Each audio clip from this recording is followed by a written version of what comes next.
Aku masih ingat malam ketika suamiku mengangkat tangannya untuk kesekian kalinya. Hanya karena aku terlambat menyiapkan makan malam. Hanya karena aku mengatakan bahwa uang belanja sudah habis. Dan hanya karena aku berani bertanya, "Mas, sebenarnya uang kita kemana?" Tamparan itu membuat tubuhku terdiam. Tapi yang paling sakit bukan rasa nyeri di wajahku, melainkan kalimat yang keluar dari mulutnya setelah itu. "Kalau kamu tidak suka jadi istriku, pergi saja." Aku menangis. Bukan karena takut, melainkan karena malam itu aku akhirnya sadar, selama ini aku bukan sedang mempertahankan rumah tangga. Aku sedang mempertahankan seseorang yang sudah tidak menghargai keberadaanku. Namun suamiku tidak tahu, diam-diam aku sudah menyiapkan sesuatu. Sesuatu yang selama ini kusimpan rapat-rapat.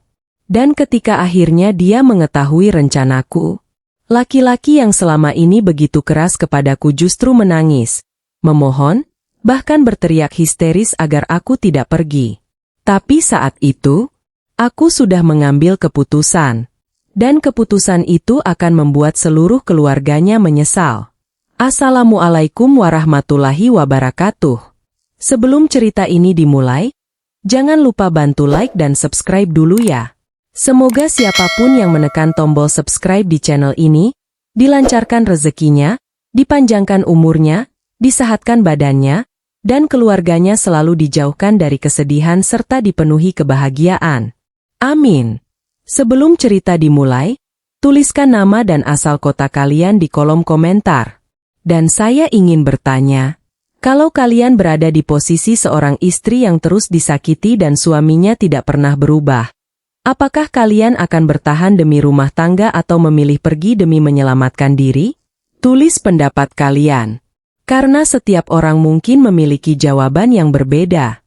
Tamparan yang membuatku berhenti berharap. Namaku Maya.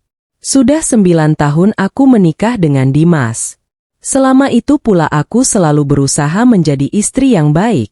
Aku bangun sebelum subuh, menyiapkan sarapan, mengurus rumah, mengantar Aldi sekolah, dan menerima pesanan kue dari tetangga untuk membantu keuangan keluarga. Aku tidak pernah meminta banyak. Aku hanya ingin suamiku menghargai aku. Tapi malam itu, semuanya berubah. Hari itu aku benar-benar kelelahan. Sejak pagi aku membuat hampir 50 kotak kue pesanan. Setelah mengantar pesanan, aku masih harus menjemput Aldi, mencuci pakaian, membersihkan rumah, dan memasak makan malam. Jam sudah menunjukkan hampir pukul 8 malam ketika Dimas pulang. Aku masih berada di dapur. "Nanti sebentar ya, Mas. Makanannya hampir matang." Dimas meletakkan tasnya dengan kasar. "Belum makan?" Aku menoleh. "Belum, Mas. Aku tadi menyelesaikan pesanan." Bukannya memahami, Dimas justru mendengus. Setiap hari alasannya kerja. Aku mencoba menahan emosi. "Pesanan ini untuk tambahan uang belanja, Mas." "Sudah." Suara Dimas meninggi. Aku terdiam. Aldi yang sedang belajar di ruang tengah bahkan ikut menoleh. Aku berusaha tetap tenang. "Mas, jangan keras-keras. Aldi takut." Dimas berjalan mendekat. "Jangan mengajariku." Aku mundur 1 langkah. "Mas." Namun tiba-tiba tangannya terangkat. Tamparan itu mengenai wajahku. Aku terdiam. Untuk beberapa detik, aku bahkan tidak mampu menangis. Wajahku terasa panas. Telingaku berdenging. Yang lebih menyakitkan adalah Aldi langsung berlari menghampiriku. "Ibu." Aku segera memeluk anakku. "Sudah, Nak? Ibu tidak apa-apa." Padahal air mataku sudah jatuh. Dimas masih berdiri di depanku. "Kalau kamu tidak bisa jadi istri yang benar, jangan salahkan aku." Aku menatapnya. Karena makan malam terlambat. Dia tidak menjawab. Aku bertanya lagi dengan suara bergetar. "Mas memukulku karena makanan terlambat." Dimas malah membentak. "Jangan bikin aku tambah marah." Aku menunduk. Selama ini aku selalu mengira, kalau aku lebih sabar, suamiku akan berubah. Kalau aku lebih lembut, rumah tangga kami akan membaik. Ternyata aku salah. Kesabaranku tidak membuatnya berubah. Kesabaranku justru membuatnya merasa bahwa aku akan selalu bertahan. Malam itu aku mengunci diri di kamar bersama Aldi. Anakku memelukku erat. Ibu sakit. Aku menggeleng. Tidak, sayang. Kalau ibu sakit, bilang sama Aldi. Aku langsung menangis. Anak sekecil itu seharusnya tidak perlu melihat ibunya menangis karena ayahnya. Aku mengusap kepalanya. Maafkan ibu. Aldi menggeleng. Ibu jangan minta maaf. Kalimat itu membuat dadaku semakin sesak. Setelah Aldi tertidur, aku duduk sendirian di tepi ranjang. Aku melihat wajahku di cermin. Ada bekas merah di pipiku. Tanganku menyentuhnya perlahan. Dan untuk pertama kalinya, aku tidak merasa ingin membela Dimas. Aku tidak ingin berkata, mungkin dia sedang lelah. Aku tidak ingin mencari alasan untuk perbuatannya. Aku hanya bertanya kepada diriku sendiri, sampai kapan aku harus seperti ini? Air mataku jatuh. Aku membuka laci kecil di samping tempat tidur. Di dalamnya ada sebuah buku catatan. Buku yang selama ini kupakai mencatat pemasukan dari usaha kue. Aku membukanya. Aku mulai menghitung tabunganku. Tidak banyak, tapi cukup untuk membuatku berpikir. Kalau suatu hari aku harus pergi, aku tidak boleh pergi tanpa persiapan. Keesokan paginya, Dimas berangkat kerja seperti tidak terjadi apa-apa. Tidak ada permintaan maaf. Tidak ada penyesalan. Sebelum keluar rumah, dia hanya berkata, "Jangan bikin masalah lagi." Aku menatap punggungnya. Dulu kalimat itu akan membuatku menangis. Sekarang, aku hanya diam. Setelah pintu tertutup, aku kembali ke kamar. Saat hendak mengambil pakaian dari lemari, aku melihat sesuatu di saku celana Dimas yang tertinggal. Sebuah kertas kecil. Aku membukanya. Mataku langsung membesar. Itu bukti transfer sejumlah uang yang cukup besar. Dan penerimanya bukan aku. Bukan untuk kebutuhan rumah. Aku melihat nama rekening penerima. Sinta. Adik Dimas. Tanganku mulai gemetar. Kenapa setiap bulan Dimas mengirim uang sebanyak itu kepada Sinta? Dan kenapa selama ini aku tidak pernah tahu? Aku membalik kertas itu. Di bagian bawah ada catatan kecil tulisan tangan Dimas. Jangan sampai Maya tahu. Jantungku terasa berhenti. Jadi, selama ini bukan hanya soal makan malam. Ada sesuatu yang disembunyikan suamiku dariku. Dan aku bertekad, aku akan mencari tahu semuanya. Uang suamiku hilang, tapi aku yang dituduh. Sejak menemukan kertas transfer itu, pikiranku tidak pernah tenang. Nama Sinta terus berputar di kepalaku. Kenapa Dimas mengirim uang sebanyak itu kepadanya? Dan yang lebih membuatku takut, kenapa dia menulis? Jangan sampai Maya tahu. Aku berkali-kali mencoba meyakinkan diriku sendiri.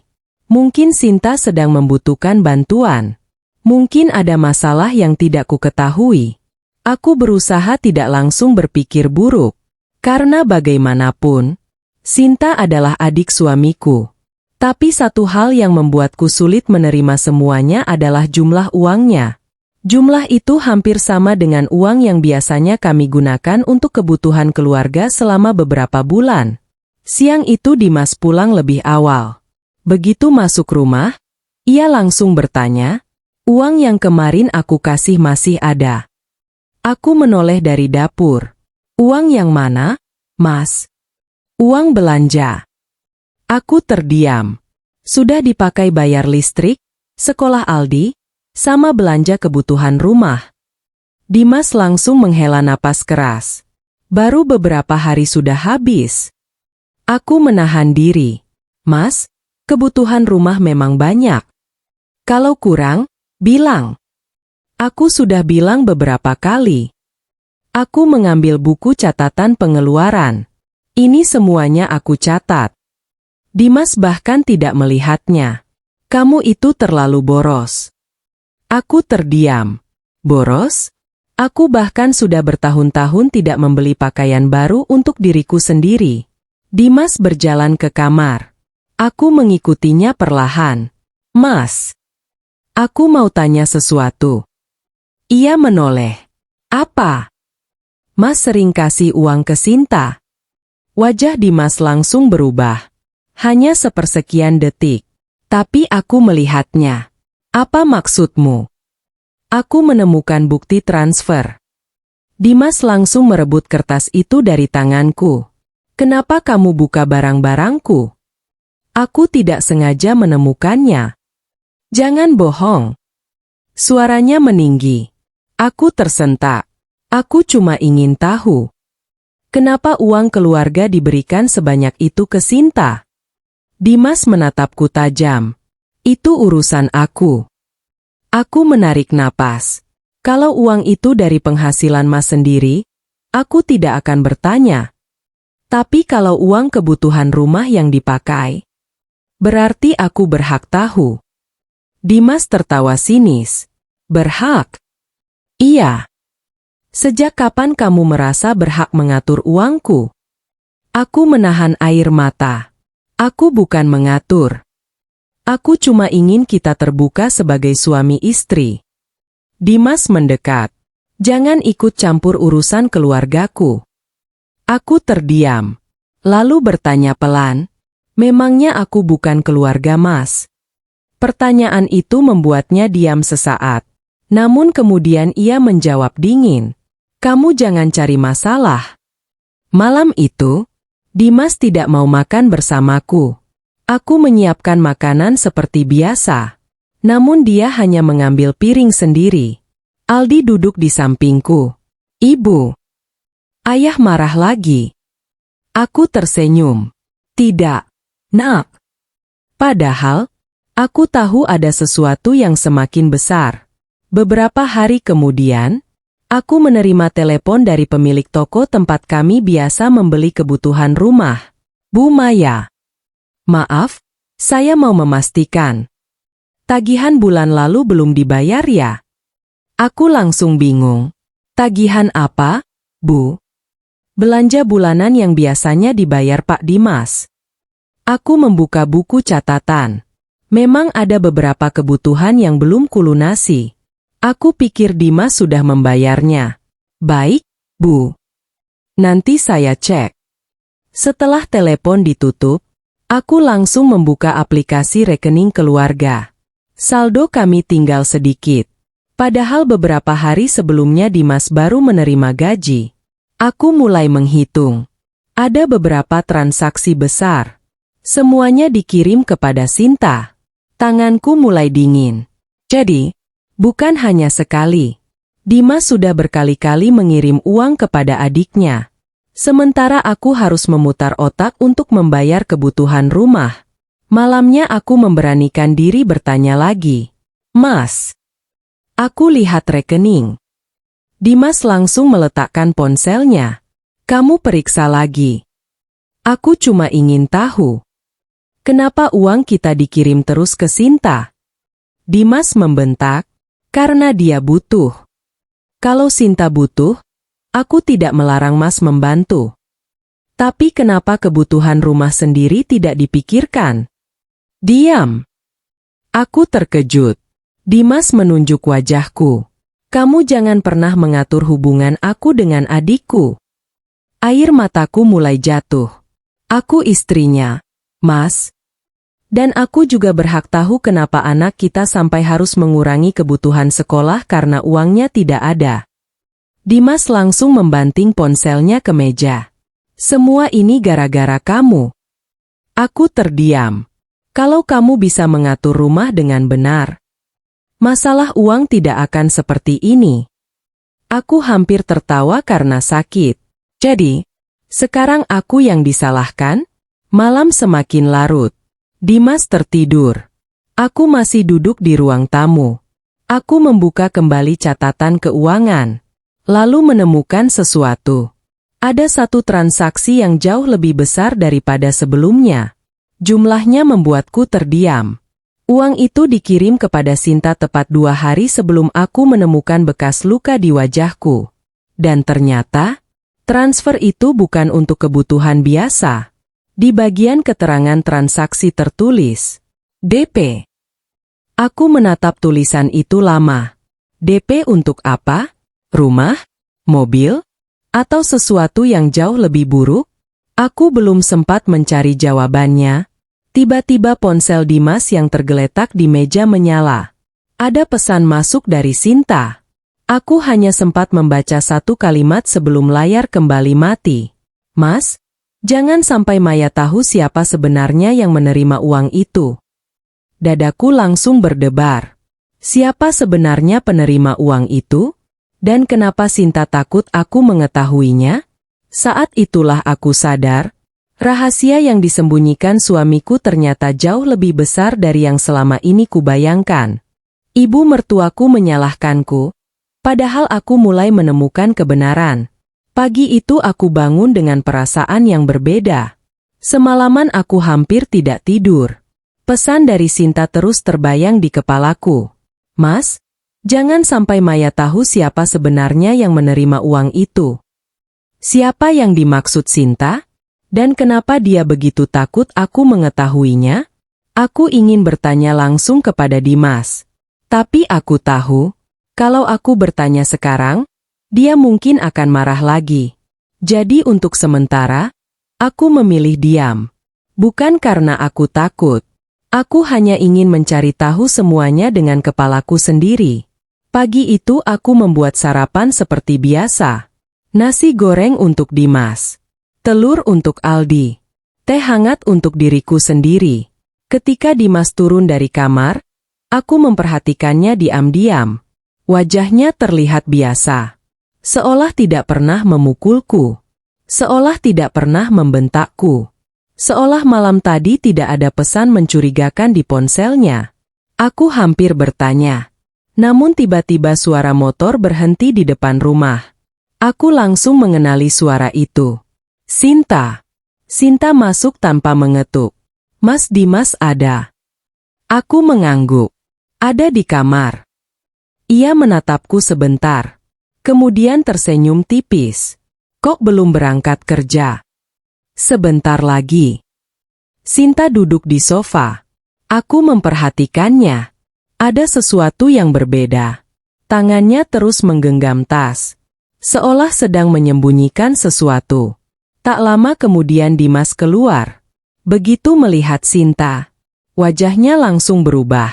Mereka saling pandang. Aku melihat itu. Dan hatiku kembali terasa tidak nyaman. Ada apa? Tanya Dimas. Sinta menatapku. Mau bicara sama Mas. Di luar. Aku langsung menunduk. Mereka berjalan ke teras. Pintu tidak tertutup sempurna. Aku tidak berniat menguping. Namun suara mereka terdengar cukup jelas. Mas. Jangan sekarang. Tapi dia sudah curiga. Siapa? Maya. Aku langsung membeku. Tanganku yang sedang mencuci piring berhenti. Dimas terdengar kesal. Sudah kubilang jangan bicara di sini. Sinta menjawab lirih. Kalau begitu kita harus cepat. Uangnya sudah hampir habis. Dimas langsung membentak pelan. Jangan bilang begitu keras. Aku menahan napas. Uang apa? Aku mendengar suara pintu teras dibuka. Aku buru-buru kembali mencuci piring. Sinta masuk. Tatapan kami bertemu. Ia tersenyum. Tapi senyumnya terlihat dipaksakan. Aku pulang dulu, Mbak. Aku mengangguk. Hati-hati. Sebelum keluar, Sinta berhenti. Lalu berkata, Mbak Maya. Iya. Jangan terlalu percaya sama semua yang Mas Dimas bilang. Aku terdiam. Sinta langsung pergi. Aku tidak mengerti. Kenapa justru Sinta yang mengatakan itu? Siang harinya, Aku mendapat telepon dari Bu Rina, ibu mertua. Maya. Iya, Bu. Kamu ada masalah sama Dimas. Aku mengernyit. Kenapa, Bu? Jangan pura-pura tidak tahu. Semalam Dimas cerita. Aku langsung menarik napas. Dia cerita apa? Katanya kamu sekarang suka memeriksa uangnya. Aku terdiam. Bu. Saya hanya ingin tahu karena kebutuhan rumah banyak. Bu Rina langsung memotong. Kamu itu istri. Jangan terlalu banyak menuntut. Aku menggigit bibir. Tapi Bu, uang belanja saja sekarang sering tidak cukup. Itu karena kamu boros. Aku terdiam. Kalimat itu persis seperti yang Dimas katakan. Seolah mereka sudah membicarakanku. Bu Rina melanjutkan. Dimas itu anak laki-laki. Dia punya tanggung jawab kepada keluarga. Aku bertanya pelan. Termasuk Sinta. Tiba-tiba suara Bu Rina berubah.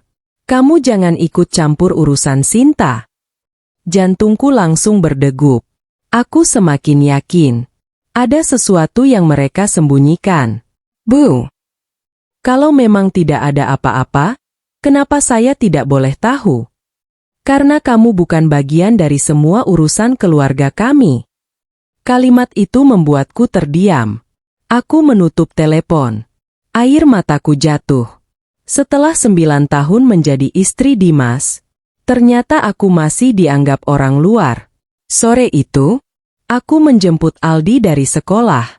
Saat berjalan menuju parkiran, aku melihat seorang perempuan berdiri di dekat gerbang. Perempuan itu bukan orang asing.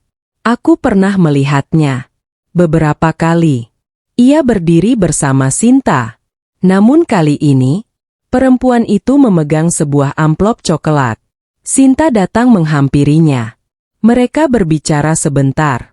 Kemudian Sinta menerima amplop itu. Aku berdiri cukup jauh. Tidak ingin mereka melihatku. Namun sebelum masuk mobil, perempuan tersebut menyerahkan sebuah kartu nama. Sinta langsung memasukkannya ke dalam tas. Aku semakin penasaran. Malamnya, aku menunggu sampai Dimas tertidur. Kemudian aku membuka laci meja kerjanya. Bukan untuk mencuri. Aku hanya ingin mencari jawaban. Di dalam laci ada beberapa kwitansi. Ada bukti transfer. Ada dokumen pinjaman. Dan satu amplop putih. Aku membuka amplop itu. Isinya membuat seluruh tubuhku terasa lemas. Sebuah surat perjanjian. Nama Dimas tertulis di sana. Ada jumlah utang yang sangat besar. Aku menutup mulut.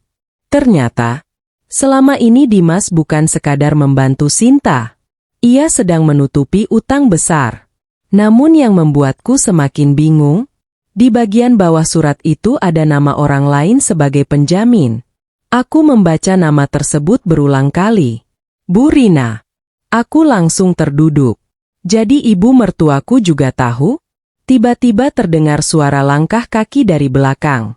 Aku membeku. Dimas berdiri di ambang pintu. Tatapannya langsung tertuju kepada surat di tanganku. Wajahnya berubah pucat. Maya.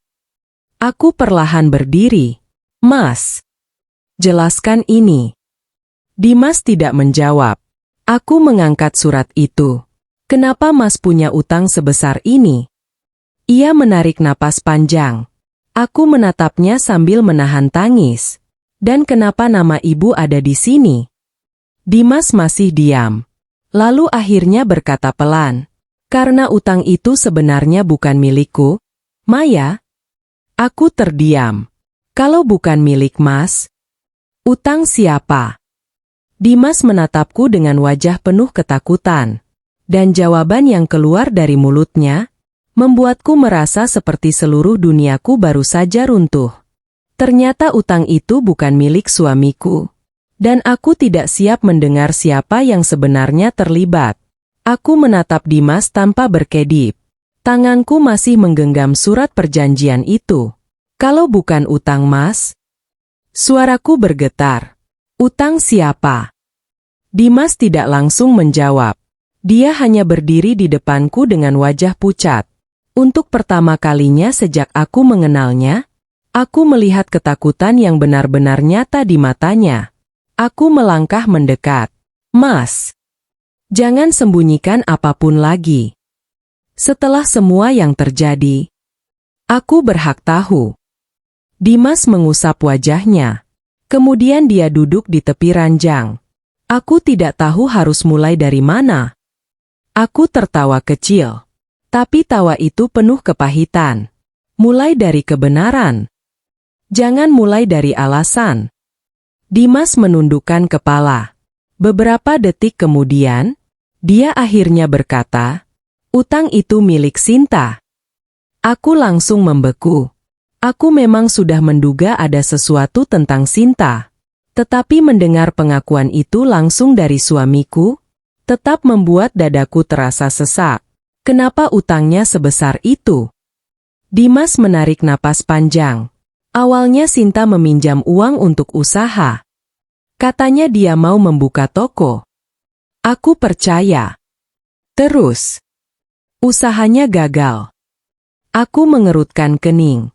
Kalau gagal, kenapa Mas yang harus menanggung? Dimas diam. Aku semakin mendesak. Mas.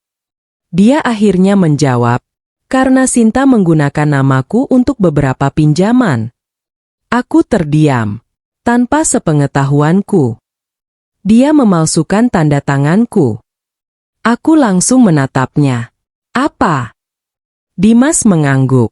Ketika semuanya terbongkar. Penagih datang. Dia menangis. Dia bilang kalau aku tidak membantu. Dia bisa kehilangan rumah. Aku menutup mulut. Jadi, selama ini uang yang kukira diberikan Dimas untuk membantu adiknya, ternyata digunakan untuk menutup utang yang jauh lebih besar. Namun ada satu hal yang masih menggangguku.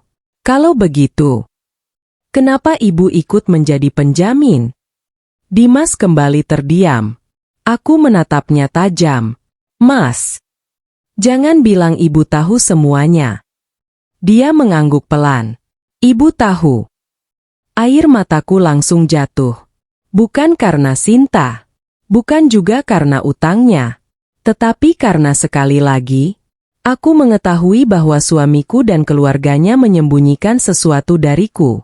Padahal setiap hari, aku yang memikirkan uang belanja. Aku yang menghitung uang sekolah Aldi. Aku yang berusaha menambah penghasilan dengan membuat kue. Sementara mereka diam-diam menghadapi masalah sebesar itu. Kenapa kalian tidak cerita kepadaku? Dimas menatapku. Aku takut kamu marah. Aku tertawa pahit. Mas, aku bukan marah karena kalian punya masalah. Aku marah karena kalian menganggap aku tidak pantas tahu. Dimas tidak mampu menjawab. Aku berjalan ke meja, mengambil buku catatan keuangan, lalu meletakkannya di depan Dimas. Lihat ini. Ini catatan pengeluaran rumah kita. Setiap rupiah aku catat. Aku bahkan sering mengurangi kebutuhan diriku sendiri supaya uang belanja cukup. Aku menunjuk beberapa halaman. Ini uang sekolah Aldi. Ini listrik. Ini obat. Ini cicilan. Dan ini. Aku berhenti. Mataku kembali berkaca-kaca. Ini uang yang seharusnya kita simpan untuk keadaan darurat. Dimas menatap angka-angka itu. Aku tidak tahu kamu melakukan semua ini. Aku langsung menjawab, karena Mas tidak pernah bertanya. Kalimat itu membuatnya tertunduk. Aku pikir pengakuan Dimas akan membuat semuanya jelas. Ternyata belum. Karena saat aku membuka kembali surat perjanjian itu, aku menemukan sebuah halaman tambahan. Ada nama penerima dana. Ada tanda tangan. Dan ada satu tanggal. Tanggal itu membuatku langsung mengingat sesuatu. Hari ketika Dimas pernah mengatakan bahwa dia harus pergi keluar kota selama 2 hari. Aku menatapnya. Mas, di tanggal ini, Mas pergi kemana? Dimas melihat dokumen itu. Wajahnya kembali berubah. Aku. Jangan bohong. Aku sudah terlalu banyak mendengar kebohongan. Dia berdiri. Maya. Ini bukan seperti yang kamu pikirkan. Aku menahan tangis. Kalau memang bukan seperti yang kupikirkan, jelaskan. Dimas berjalan mondar-mandir. Lalu berkata, waktu itu aku pergi menemui seseorang. Siapa? Dia terdiam. Aku mulai kehilangan kesabaran. Siapa, Mas? Dimas akhirnya menatapku. Orang yang menerima uang itu. Bukan Sinta. Jantungku langsung berdegup kencang. Kalau bukan Sinta. Siapa? Dimas menarik napas panjang. Kemudian menyebut sebuah nama. Nama seorang perempuan. Nama yang sama sekali tidak pernah kuduga akan keluar dari mulut suamiku. Aku merasa lututku lemas. Karena perempuan itu, ternyata bukan orang asing bagi keluarga kami. Dan yang lebih menyakitkan, aku pernah bertemu dengannya. Bahkan, aku pernah mempercayainya. Perempuan yang menerima uang suamiku ternyata orang yang selama ini kepercayaan terbesarku. Aku menatap Dimas. Dadaku terasa sesak. Siapa perempuan itu, Mas? Dimas tidak langsung menjawab. Dia hanya menunduk. Tangannya mengepal di atas meja. Aku semakin gelisah. Mas, jangan buat aku menunggu. Akhirnya dia mengangkat wajah. Namanya Rani. Aku langsung terdiam. Nama itu begitu familiar.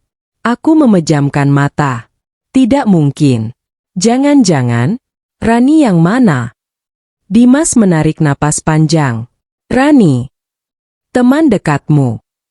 Darahku terasa berhenti mengalir. Aku mundur satu langkah. Rani. Dimas mengangguk. Aku tidak percaya. Rani adalah sahabatku sejak sekolah. Orang yang selama ini sering datang ke rumah.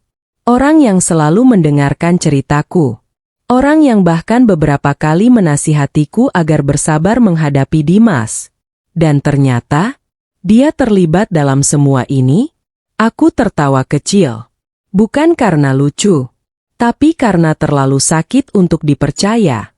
Jadi, selama ini uang yang Mas kirim, sebagian diberikan kepada Rani. Dimas mengangguk pelan. Tapi bukan seperti yang kamu pikirkan. Aku langsung menatapnya. Mas, jangan bilang begitu.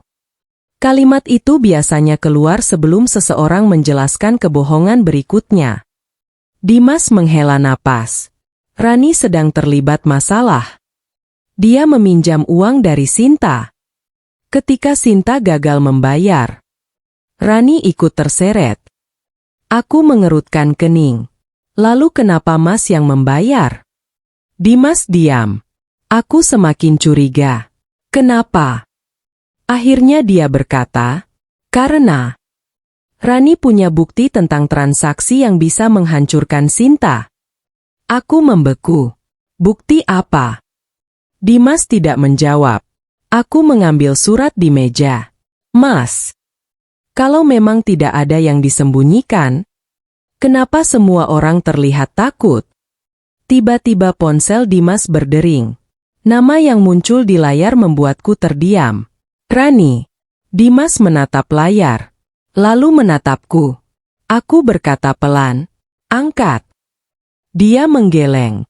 Jangan. Kenapa?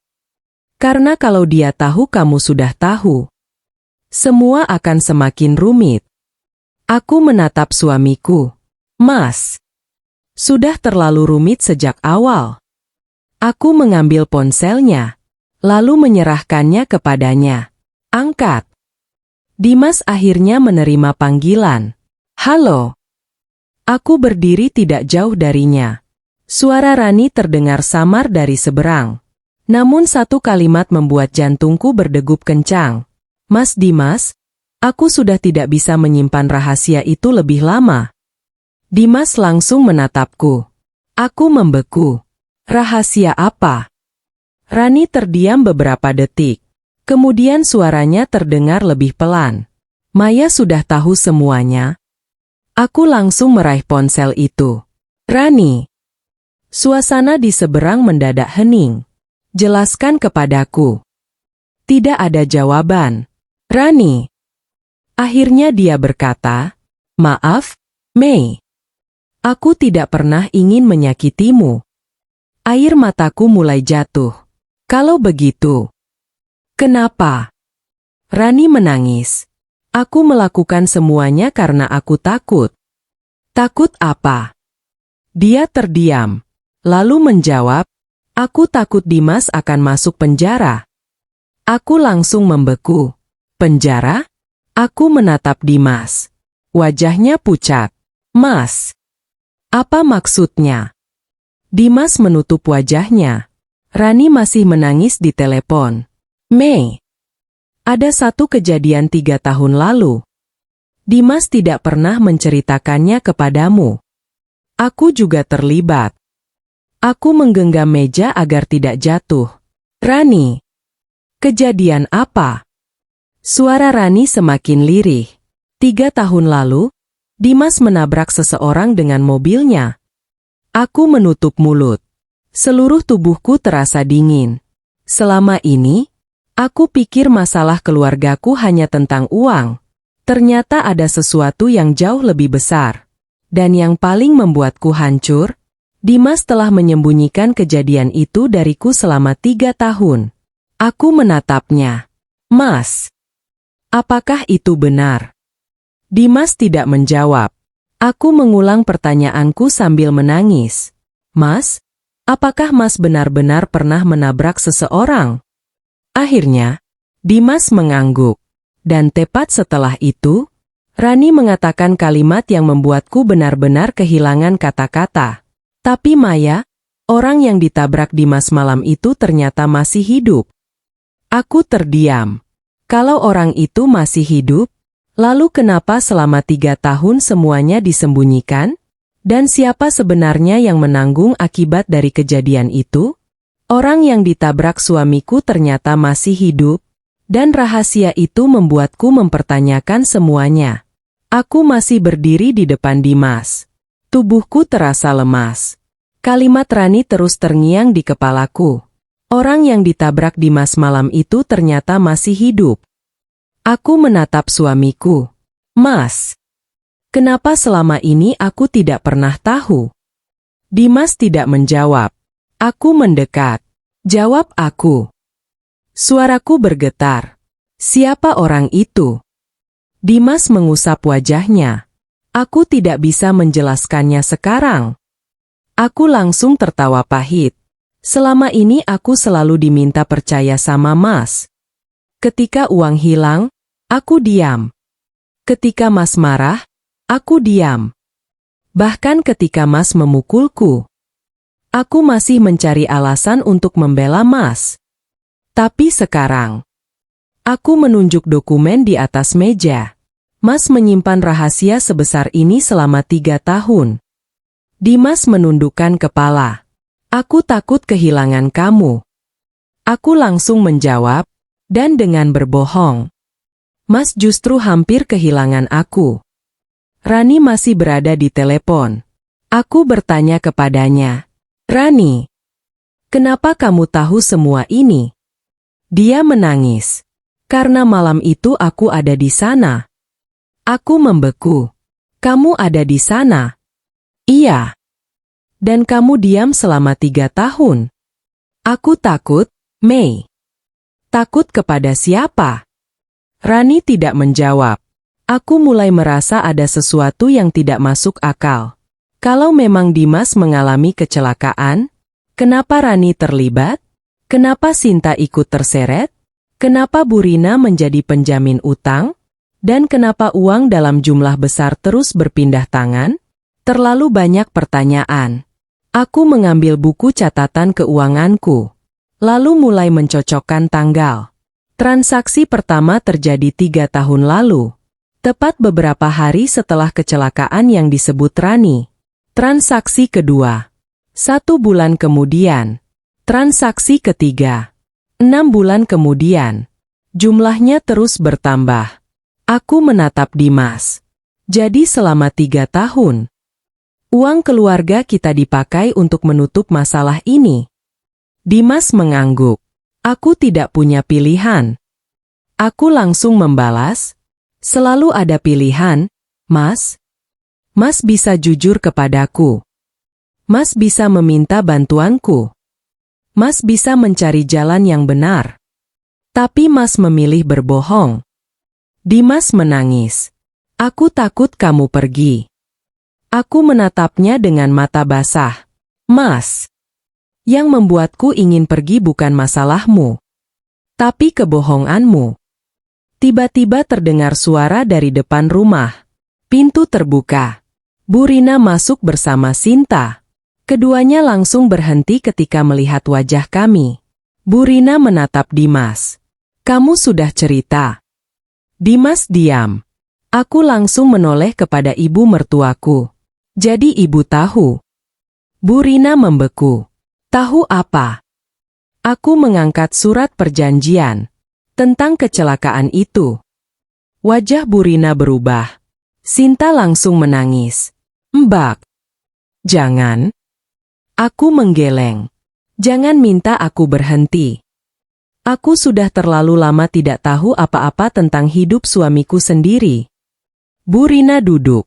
Wajahnya terlihat pucat. Kemudian beliau berkata pelan. Yang kami lakukan. Awalnya hanya ingin melindungi Dimas. Aku terdiam. Melindungi dari apa? Bu Rina menatapku. Karena malam itu. Dimas tidak sepenuhnya bersalah. Aku mengerutkan kening. Apa maksud ibu? Bu Rina menarik napas panjang. Mobil yang dikendarai Dimas memang menabrak seseorang. Tapi, orang itu tiba-tiba menyeberang. Aku terdiam. Kalau begitu, kenapa harus disembunyikan? Bu Rina menunduk. Karena setelah kejadian itu, orang tersebut meminta uang. Dan jumlahnya sangat besar. Aku menatap Sinta. Jadi uang itu. Sinta mengangguk sambil menangis. Sebagian memang untuk biaya pengobatan. Aku mulai memahami. Tetapi ada sesuatu yang masih terasa janggal. Aku bertanya, kalau begitu, kenapa Rani terlibat? Tidak ada yang menjawab. Aku memandang satu persatu wajah mereka. Akhirnya Sinta berkata, karena Rani yang membawa Dimas malam itu. Aku langsung terdiam. Apa? Sinta menundukkan kepala. Malam kecelakaan itu, Dimas sebenarnya bukan sendirian. Aku menatap suamiku. Mas. Dimas menutup mata. Aku merasa ada sesuatu yang lebih besar lagi. Namun sebelum aku sempat bertanya, ponsel Rani kembali berbunyi. Kali ini dia mengirim sebuah foto. Aku membukanya. Foto itu memperlihatkan mobil Dimas pada malam kecelakaan. Namun di belakang mobil, ada seseorang berdiri. Seseorang yang wajahnya terlihat jelas. Aku memperbesar foto itu. Napasku tertahan. Karena orang yang berdiri di sana adalah Bu Rina. Aku perlahan mengangkat wajah. Ibu. Kenapa ibu ada di tempat kejadian? Bu Rina langsung menangis. Dan untuk pertama kalinya, beliau mengucapkan sebuah kalimat yang membuatku sadar bahwa selama ini aku mungkin telah menyalahkan orang yang salah.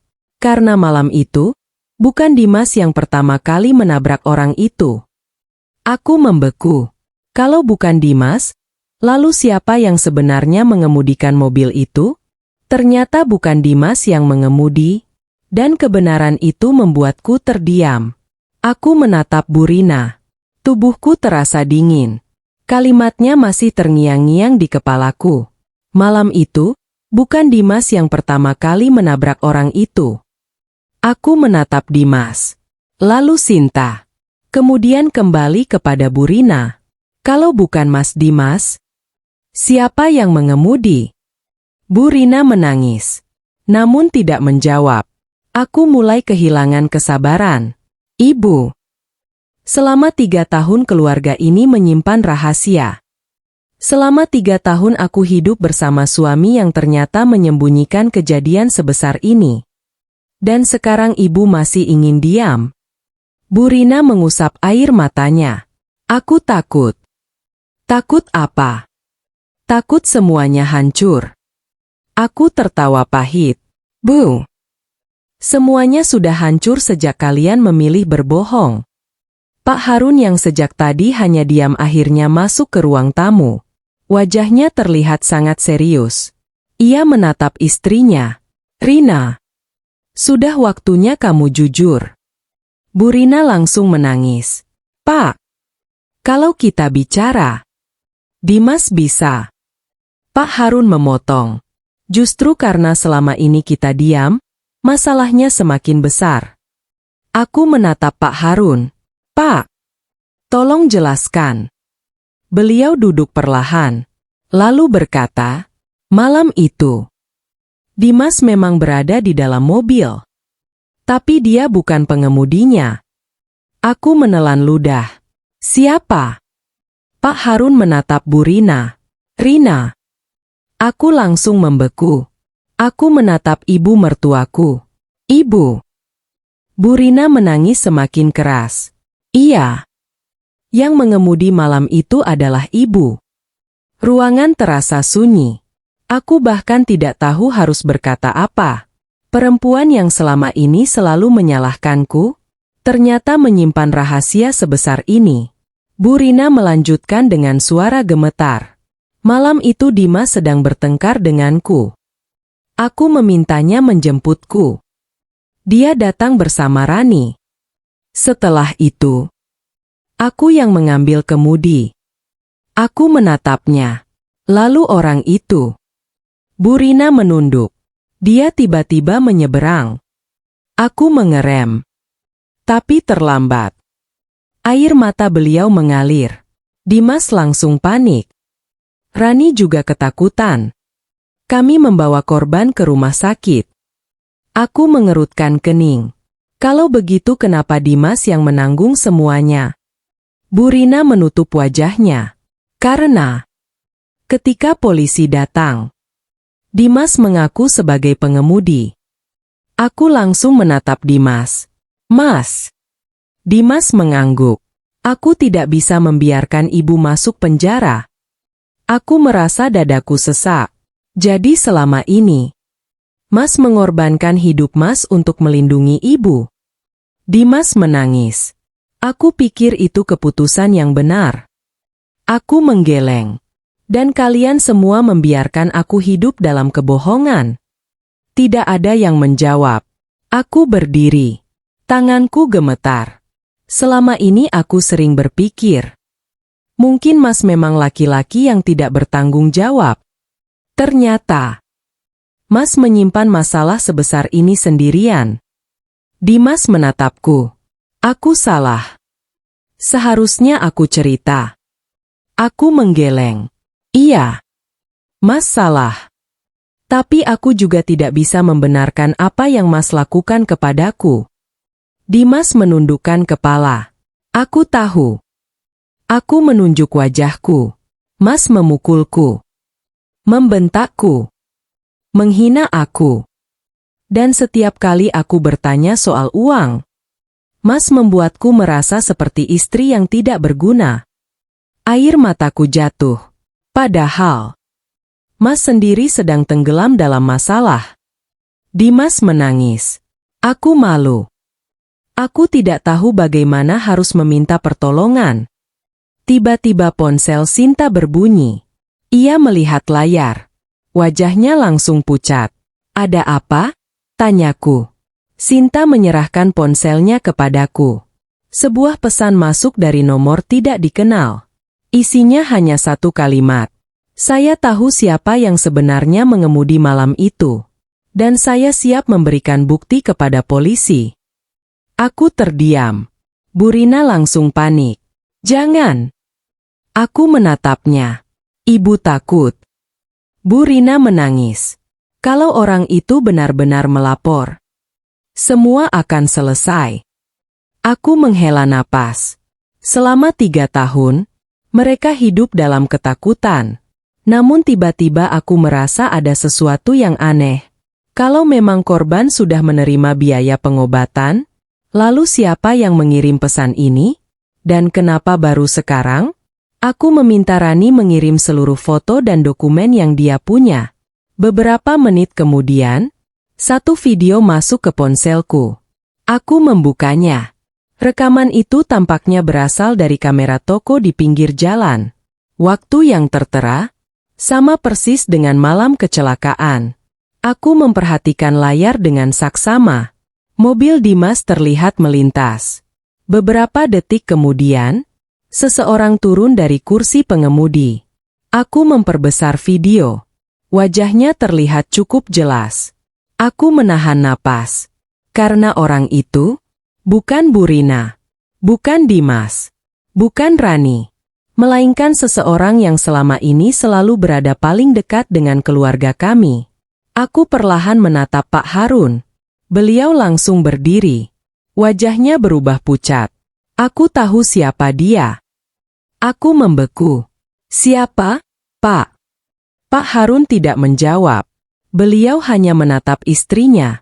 Dan saat itulah aku sadar. Rahasia kecelakaan 3 tahun lalu ternyata belum selesai. Karena orang yang sebenarnya mengemudi mobil itu, masih menyimpan rahasia yang jauh lebih besar. Orang yang sebenarnya mengemudi mobil itu ternyata ada di depan mataku. Aku menatap layar ponsel yang masih menampilkan rekaman kamera toko. Jantungku berdegup begitu kencang. Di dalam rekaman itu, seseorang terlihat turun dari kursi pengemudi. Wajahnya memang tidak terlalu jelas, tapi cukup untuk membuat Pak Harun langsung pucat. Aku menatap beliau. Pak, siapa orang itu? Pak Harun tidak menjawab. Aku kembali melihat video. Lalu tiba-tiba, Sinta menangis. Mbak. Aku menoleh. Apa? Sinta menutup wajahnya. Aku tahu siapa orang itu. Ruangan langsung sunyi. Siapa? Sinta mengangkat wajahnya. Air matanya mengalir deras. Mas Dimas memang bukan yang mengemudi. Ibu juga bukan. Aku mengerutkan kening. Lalu siapa? Sinta menatap ayahnya. Kemudian menatap ibunya. Pak, sudah waktunya. Burina langsung membentak. Sinta. Namun Sinta menggeleng. Aku sudah capek berbohong. Aku menatapnya. Sinta, katakan. Ia menarik napas panjang. Orang yang mengemudi malam itu. Suaranya bergetar. Adalah? Ia berhenti. Aku menunggu. Lalu Sinta menunjuk seseorang yang berdiri di belakang kami. Aku perlahan menoleh. Dan seluruh tubuhku terasa kaku. Orang itu adalah Pak Harun, ayah mertuaku. Aku sampai tidak mampu berkata apa-apa. Pak Harun menundukkan kepala. Tangannya gemetar. Ayah? Suara Dimas pecah. Pak Harun mengangguk. Iya. Ayah yang mengemudi. Aku mundur beberapa langkah. Kalau begitu, kenapa selama ini Mas yang mengaku? Pak Harun menatap anaknya. Karena malam itu, Dimas datang terlambat. Ayah yang membawa mobil. Ayah panik. Ketika kecelakaan terjadi, ayah takut. Aku menelan ludah. Lalu kenapa Dimas mengaku? Pak Harun menatap anaknya dengan mata berkaca-kaca. Karena saat polisi datang, Dimas mengatakan dia yang mengemudi. Ayah mencoba menghentikannya. Tapi dia tetap bersikeras. Dimas menangis. Ayah, aku tidak bisa melihat ayah masuk penjara. Aku menutup wajah. Terlalu banyak kebohongan. Terlalu banyak pengorbanan. Terlalu banyak keputusan yang dibuat tanpa memikirkan akibatnya. Aku akhirnya berkata, lalu kenapa uangnya begitu banyak? Pak Harun menarik napas panjang. Korban membutuhkan pengobatan panjang. Keluarganya meminta pertanggungjawaban. Karena Dimas mengaku sebagai pengemudi, semua biaya akhirnya menjadi tanggung jawabnya. Aku menatap Dimas. Dan karena itu, Mas mengambil uang keluarga. Dimas mengangguk. Aku pikir semuanya akan selesai. Tapi ternyata biaya pengobatan semakin besar. Lalu Sinta ikut membantu. Rani juga tahu. Dan akhirnya, kita semua terjebak dalam kebohongan. Aku menggeleng. Mas, kalau sejak awal kalian jujur, mungkin semuanya tidak akan serumit ini. Dimas hanya menangis. Tiba-tiba ponselku kembali berbunyi. Pesan dari nomor yang sama. Kalau keluarga kalian ingin masalah ini selesai, temui saya besok pukul 10 pagi. Di bawahnya ada alamat. Aku membaca alamat itu. Ternyata sebuah rumah sakit. Aku menatap Dimas. Siapa orang ini? Dimas menggeleng. Aku tidak tahu. Aku menatap Pak Harun. Beliau juga diam. Namun Bu Rina tiba-tiba berkata, Mungkin dia keluarga korban. Aku mengangguk. Kalau begitu kita datang. Dimas langsung menatapku. Kamu tidak perlu ikut. Aku menjawab tegas. Justru aku harus ikut.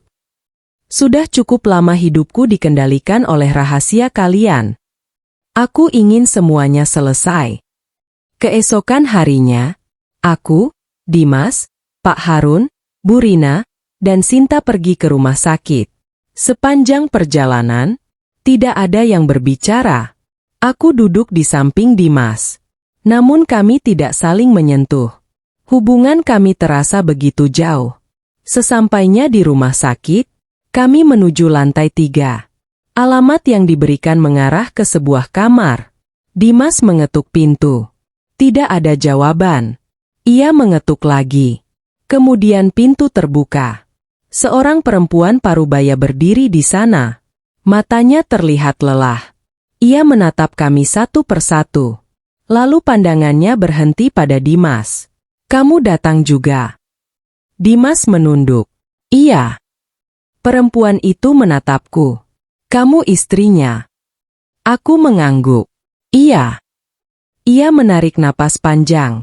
Kalau begitu, masuklah. Kami semua masuk. Di dalam kamar, ada seorang laki-laki terbaring di tempat tidur. Tubuhnya terlihat lemah. Aku tidak mengenalnya. Namun saat melihat wajahnya, aku merasa seperti pernah melihatnya. Perempuan itu berkata, "Ini suami saya.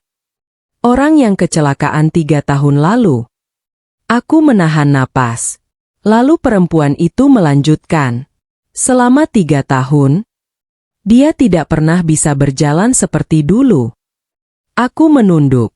Hatiku terasa berat. Dimas maju. Saya minta maaf.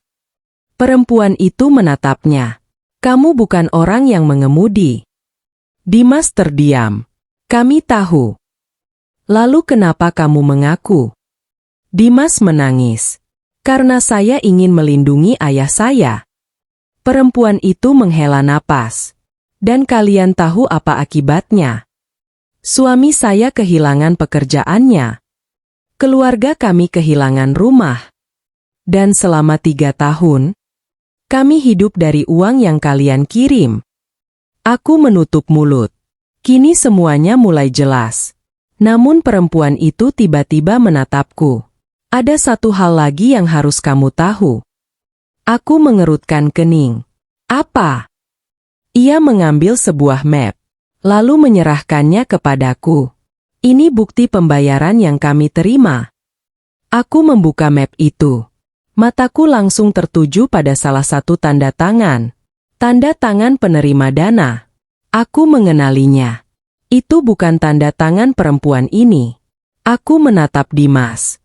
Mas, siapa yang menerima uang ini? Dimas melihat dokumen tersebut. Wajahnya langsung berubah pucat. Karena ternyata, sebagian uang yang selama ini mereka kira digunakan untuk biaya korban, Tidak pernah sampai ke keluarga korban. Dan nama orang yang mengambil uang itu adalah nama yang membuat seluruh keluarga kami kembali terdiam. Uang yang kukira untuk korban ternyata diambil orang lain. Dan aku tidak menyangka siapa pelakunya. Tanganku gemetar saat memegang dokumen itu. Aku membaca nama penerima uang tersebut berulang kali. Sekali, 2 kali, 3 kali. Aku berharap mataku salah membaca. Tapi tidak. Nama itu tetap sama. Sinta. Aku perlahan mengangkat wajah. Sinta yang berdiri di dekat pintu langsung pucat. Mbak. Aku tidak menjawab. Aku hanya menunjukkan dokumen itu kepadanya. Ini apa? Sinta mulai menangis. Aku bisa jelaskan. Aku menggeleng. Jangan bilang bisa menjelaskan. Karena selama ini semua orang selalu punya alasan. Aku menatap Dimas. Mas bilang uang itu untuk korban. Dimas terlihat sama terkejutnya denganku. Iya. Tapi kenapa nama Sinta ada di sini? Sinta menutup wajah. Aku tidak mengambil semuanya.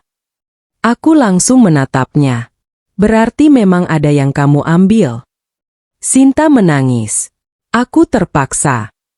Perempuan pemilik kamar itu berdiri. Terpaksa. Suaranya terdengar penuh kemarahan. Kalian tahu berapa kali saya menunggu biaya pengobatan suami saya? Kalian tahu berapa kali rumah sakit menagih? Sementara uang yang katanya dikirim untuk kami, sebagian justru masuk ke rekening orang lain. Sinta menangis semakin keras. Aku tidak tahu semuanya. Perempuan itu menunjuk dokumen. Nama kamu ada di sini. Aku tahu. Sinta menjerit. Tapi aku tidak menggunakan uang itu untuk diriku sendiri. Aku terdiam. Lalu untuk apa? Sinta menunduk. Aku membayar utang yang dibuat orang lain. Aku mengerutkan kening. Utang siapa? Sinta tidak menjawab. Dimas mulai terlihat panik. Sinta. Jangan. Sinta menatap kakaknya. Mas. Sudah cukup. Aku capek terus disuruh diam. Bu Rina tiba-tiba memegang lengan Sinta. Jangan bicara sembarangan. Aku langsung menatap ibu mertuaku. Ibu tahu sesuatu? Bu Rina membisu. Aku semakin yakin. Ibu. Apa yang sebenarnya terjadi? Pak Harun memejamkan mata. Sepertinya beliau sudah tahu kemana arah pembicaraan ini. Sinta akhirnya berkata, uang itu. Sebagian memang masuk ke rekeningku. Tapi aku menyerahkannya kepada. Ia berhenti. Aku menunggu. Siapa? Sinta menatap ibunya. Bu Rina. Aku langsung terdiam. Ruangan seolah membeku. Aku perlahan menoleh kepada Bu Rina. Ibu. Bu Rina menangis. Maafkan ibu. You. Aku tidak mampu berkata-kata. Selama ini, aku mengira Bu Rina hanya terlalu membela Dimas. Ternyata, beliau ikut terlibat jauh lebih dalam. Apa yang ibu lakukan dengan uang itu? Bu Rina menggeleng sambil menangis. Ibu tidak mengambil untuk bersenang-senang. Lalu, untuk membayar orang yang membantu menyelesaikan masalah kecelakaan itu. Aku mengerutkan kening. Orang siapa? Bu Rina menunduk. Orang yang dulu mengatakan bisa membuat kasus itu tidak berlanjut. Aku langsung merinding. Jadi, kalian membayar seseorang supaya kasus ini ditutup? Tidak ada yang menjawab. Dan mereka sudah cukup menjadi jawaban. Aku menatap Dimas. Mas tahu? Dimas menggeleng. Aku tahu ibu mengurus sesuatu. Tapi aku tidak tahu uangnya sampai ke sana. Aku tertawa pahit. Hebat. Semua orang punya rahasia. Dan aku satu-satunya orang yang tidak tahu apa-apa. Dimas mendekat. Maya. Aku mundur. Jangan. Aku sudah terlalu banyak mendengar nama, Maaf. Yang aku butuhkan sekarang adalah kebenaran. Perempuan yang menjadi keluarga korban itu tiba-tiba mengambil sebuah map lain. Ada satu hal yang belum kalian tahu.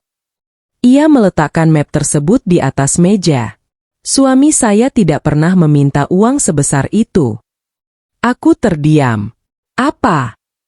Ia menggeleng. Kami memang menerima bantuan. Tapi jumlahnya tidak pernah sebesar yang tercatat dalam dokumen kalian.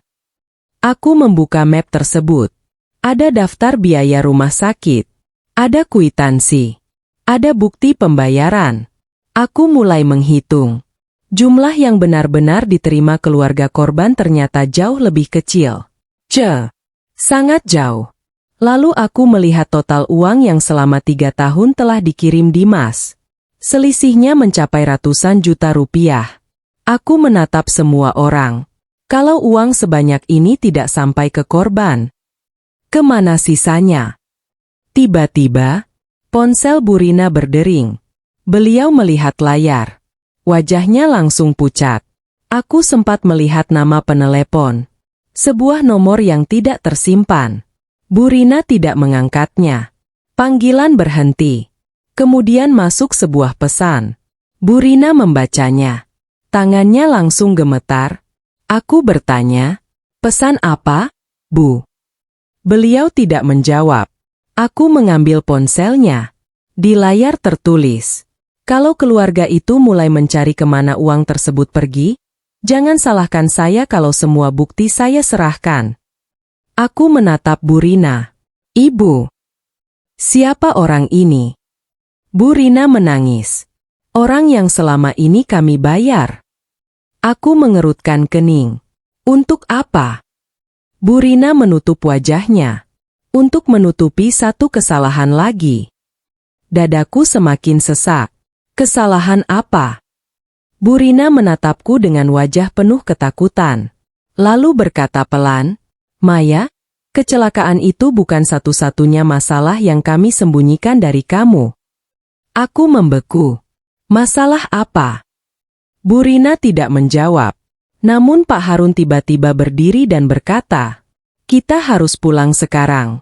Ada seseorang yang harus kita temui sebelum semuanya terlambat. Aku menatap wajah mereka satu persatu. Dan untuk pertama kalinya, aku merasa bahwa rahasia terbesar keluarga ini bukan tentang kecelakaan. Bukan tentang uang. Melainkan tentang sesuatu yang selama ini berhubungan langsung denganku. Rahasia itu ternyata berhubungan denganku, dan aku tidak siap mendengarnya. Aku mengikuti Pak Harun keluar dari rumah sakit. Sepanjang perjalanan pulang, tidak ada satupun dari kami yang berbicara. Aku duduk di samping Dimas. Namun kali ini aku tidak menggenggam tangannya. Aku bahkan tidak sanggup menatap wajahnya. Di kepalaku hanya ada satu kalimat yang terus berputar. Rahasia itu berhubungan langsung denganku. Apa maksudnya?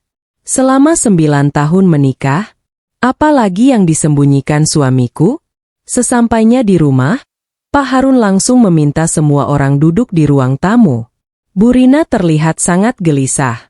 Sinta terus menangis. Dimas hanya menundukkan kepala. Aku berdiri di tengah mereka. Pak, saya ingin tahu semuanya. Pak Harun menarik napas panjang. Ayah tahu ini akan menyakitimu. Tapi kamu berhak tahu. Aku mengangguk. Apa hubungannya semua ini dengan saya? Pak Harun menatap Dimas. Kemudian berkata, semua bermula jauh sebelum kecelakaan itu. Aku mengerutkan kening. Sebelum. Iya. Pak Harun mengambil sebuah map tua dari lemari. Map itu terlihat sudah lama disimpan. Ia membukanya perlahan. Di dalamnya ada beberapa dokumen. Salah satunya membuatku langsung terdiam. Sertifikat tanah. Aku melihat alamatnya. Aku mengenali alamat itu. Tanah tersebut adalah tanah milik orang tuaku. Aku langsung menatap Pak Harun. Kenapa dokumen ini ada di sini? Tidak ada yang menjawab. Aku mengambil dokumen itu. Tanganku mulai gemetar. Pak, kenapa ada salinan sertifikat tanah orang tua saya? Dimas memejamkan mata. Bu Rina mulai menangis. Aku menatap mereka satu persatu. Jawab. Pak Harun akhirnya berkata, 3 tahun lalu. Orang tuamu mengalami masalah keuangan. Aku langsung mengangguk. Memang benar. Saat itu ayahku pernah memiliki usaha kecil yang hampir bangkrut. Tapi aku tidak pernah tahu detailnya. Pak Harun melanjutkan. Dimas membantu mereka. Aku terdiam. Mas. Dimas mengangguk pelan. Aku meminjamkan uang. Aku langsung merasa bingung. Kenapa aku tidak tahu? Dimas tidak menjawab. Aku membaca dokumen itu lagi. Lalu menemukan angka pinjaman. Jumlahnya sangat besar. Ini jaminan tanah. Pak Harun mengangguk. Aku menatap Dimas. Mas mengambil jaminan tanah orang tuaku. Bukan aku. Dimas menunduk. Ibumu yang meminta. Aku langsung menoleh kepada Bu Rina. Ibu,